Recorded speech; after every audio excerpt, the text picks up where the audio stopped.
Mastering Proportions in English, a GMAT and GRE guide. Hello everyone. Today, we'll dive into an essential math concept that's not only crucial for GMAT and GRE but also in our daily lives: proportions.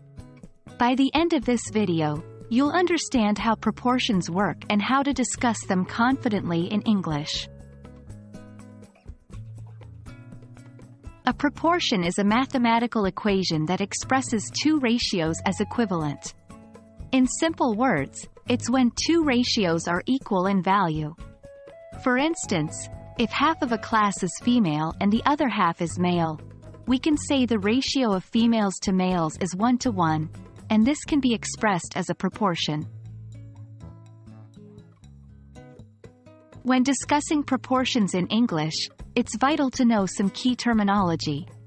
Ratio, a comparison of two numbers by division. Proportion, an equation stating that two ratios are equal. Equivalent, being the same in value. Fraction, a numerical quantity that represents a part of a whole.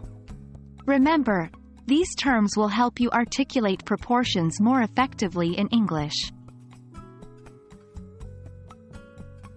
Being able to discuss proportions in English requires practice. Let's look at some sample sentences. 1.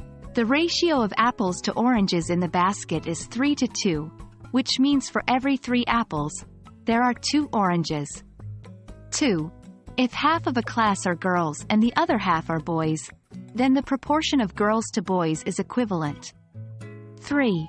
A quarter of the pizza was pepperoni, and the rest was cheese, so the fraction of pepperoni slices was 1/4.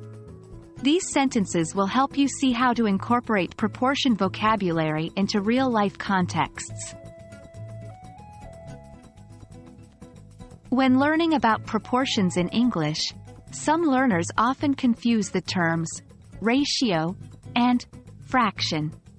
Remember, a ratio compares two quantities, e.g., 2:3.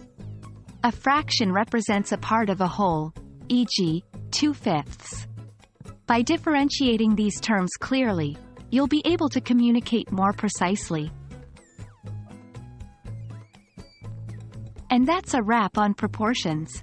With consistent practice and usage of the key vocabulary we've discussed, you'll be confidently talking about proportions in English in no time. Whether for GMAT, GRE, or daily conversations, understanding proportions is a skill that'll serve you well. Until next time, keep practicing and happy learning.